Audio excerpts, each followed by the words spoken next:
Yo, yo, yo, good evening, good evening. This your boy MadeMenMelo come to you back live for some more Vinny's Tubes Top 10 Animes. We had the volume 2 of the top underappreciated animes that you need to watch. Let's go and take a look. Time ago, I made a video about some unappreciated anime that people overlooked in their heyday. Well, what do you know, with the amount of anime coming out every season, before this one at least, you can't avoid the sad fact that eventually something is going to get overshadowed by 4 or 5 hard hitters in its season. Therefore, we'll go once again back to the topic of underrated anime. For this video, I'll be taking you through a tour of 10 more anime that I think deserve more love than they got.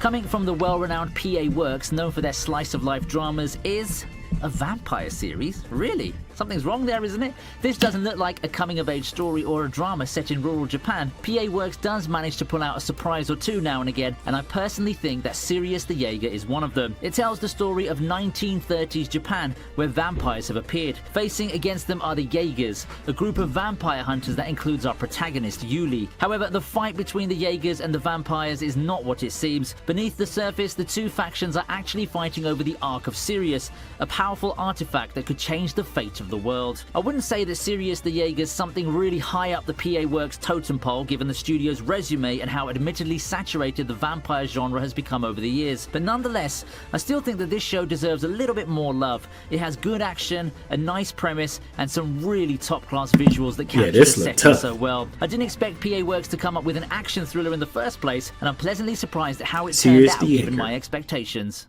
Okay.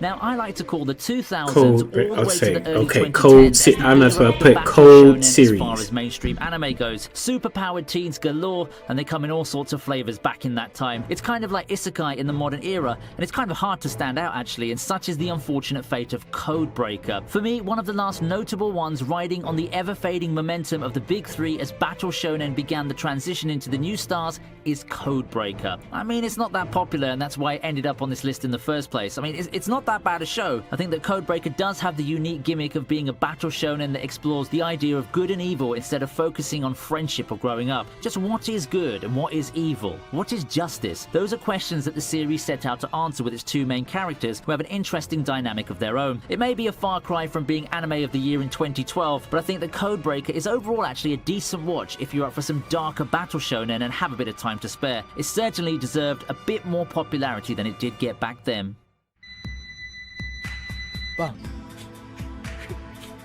Now here's another anime that didn't air too far back. Inuyashiki tells the story of Ichiru, an almost retired family man going through typical old man problems. His body's giving out, he has cancer, and his family apparently hates him, so he naturally finds solace in his dog like any I think I heard of this one. However, in one emotional trip with his dog, he gets caught in an explosion, and lo and behold, he gets reborn. I remember this. Being the good man that I remember this. He decides to use his newfound powers to help I remember this. Unfortunately, he's not alone in being affected by the explosion. The teenage Shishigami also gains powers, but he's not using them for good. Thus begins a battle between generations and ideals for the fate of Japan. I remember that. I remember that. I saw that in another one. Adapting this manga, the visuals look amazing, and add to that spectacle a superpowered cyborg grandpa fighting to save Japan. I was hooked from the get-go in this story that goes beyond the standard good versus evil fare, and was quite surprised that the series is either a horror or as thriller one that I guess it just had to do with how wild the premise sounds. That's crazy.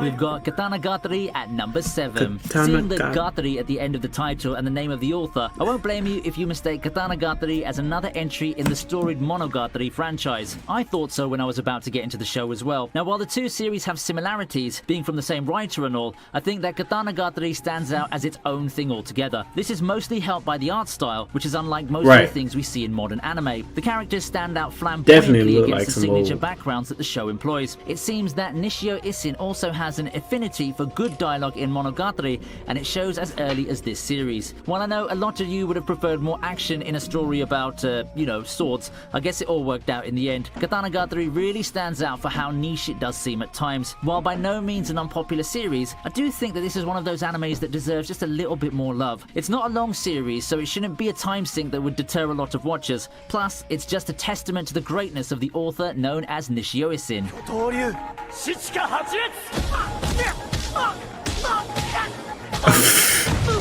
Boy, hitting combos. Boy, hitting mid-out combos.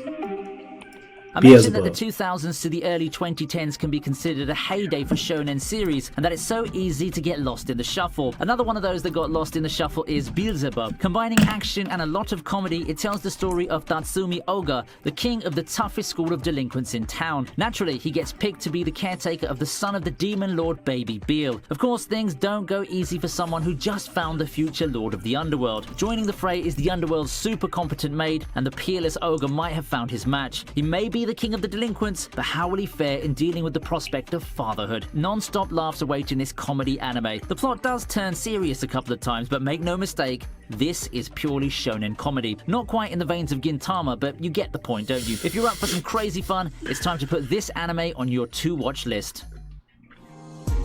Now, before we move on, some of you guys might have a very... Grand Blue. Heard of this, never watched it at all. Not to be confused with Cygame's money-making machine, Grand Blue's a comedy series starring Iori Kitahara and his new life after moving into the coastal town of Izu. Living in Grand Blue, his uncle's diving shop, he finds out the unfortunate fact that the shop is in fact being used as a base of operations by the local diving club, which is composed of partying drunkards. Making matters worse is his female cousin catching him in an embarrassing party situation. Welcome to the crazy life in Izu, Iori. Better strap down and brace yourself. In my opinion, Grand Blue differentiates itself from most of its peers in the genre by featuring college students. College is generally the time of discovery where people go hard either in partying, studying, or other ways. I think that Grand Blue did a good job presenting the fact of college being both a carefree time and a time where people venture out and start learning the realities of life. With its shenanigans, it's not too hard to spend your time laughing yourself dry while watching this series. I did recall some people talking about Grand Blue when it aired some 2 years ago, but if you're in the same season as an Attack on Titan season and an Overlord season, it kind of gets hard to stand out. Think it's gonna stay right where it is. Shining bright at number 4 is Land of the Lustrous. We've seen ships, airplanes, and whatnot get turned into girls. How about gems? Introducing you to the brilliant 27 series Land of the Lustrous. Land of the Lustrous is set in a world inhabited by gems. The gems must fight for survival against Lunarians, beings who attack them in order to turn them into decorations. Foss, our protagonist, aims to aid in the battle against the Lunarians. However, being the fragile gem that she is, she gets assigned to compile the world's history instead, a far duller task than what she dreamt of. This series managed to fly under the radar despite the interesting premise. Perhaps it was maybe a lack of hype, perhaps it was because 2017 had a lot of good anime, or maybe because it was a CGI anime. Look, I know how people feel about CGI anime, but I really truly feel this anime showed us that CGI anime can actually look really amazing if it's done right. If you've seen Beastars, which was made by the same studio by the way, you know exactly what I'm talking about. Whatever the reason, Land of the Lustrous deserves a lot more love for being an enjoyable show about change and self-discovery. King's Avatar. How about Heard of this one? esports related for our third place entry? Let me introduce to you King's Avatar. This is based off of... It's easy to see why King's Avatar can be considered an underappreciated show. First of all, by the time it came out, gaming shows have become commonplace. It feels it's kind of harder to stand out now as an up-and-comer in the genre. The second thing is, it's a Chinese anime, and I can't help but think that it's partially why it didn't get that much traction with the more casual side of the fanbase. Now that's a shame as well, because I think that King's Avatar is an anime that separates itself from the lot by being character focused. We're all too used to the million people getting trapped in video game shows or them playing casual adventures with friends, such as the case of Netoge no Yome or Bofuri, which I consider premise centric. In King's Avatar, the characters, specifically our protagonist Yu Shu, are the centerpiece, and they undergo similar changes as the characters we've grown to love, but on slightly different beats. Let me make it clear that this is not completely an esports anime. However, it does tell a good story about our main character, a powerful glory player forced into retirement retirement through politics to genuinely growing and loving the game once more. If you have the time and are up for some gaming anime, you should definitely give this one a shot. Will do. Ajin. Next up is one of the great thrillers at the midpoint of the decade, Ajin. Years past, the titular Ajin or demi-humans appeared. Carrying the ability to suffer fatal injuries and not die, they're considered a huge boon for research all over the world. Now, what happens when those monsters strike back? That's the basic premise of this thriller starring Kei Nagai, who finds his world turned upside down the moment he awakens as an Ajin. Forget friendships. Lord. When your bounty is high, there are no such thing as friends, except for his delinquent friend. On the run, Kei looks to find the society of Ajin. However, the survivors that form this group don't take too kindly to humans. Now, when I first read the premise, I somehow got reminded of Tokyo Ghoul or Parasite. Right. All in all, Ajin goes in a pretty different direction, but it's nonetheless a good watching experience. It does raise some questions about what constitutes a human and does feature one of the better villains off the top of my head. The CG might take a while to get used to, but don't let that stop you from watching this interesting series. Ain't no problem. Ain't no problem. My dog just cut off his arm like it was a toothpick. Don't.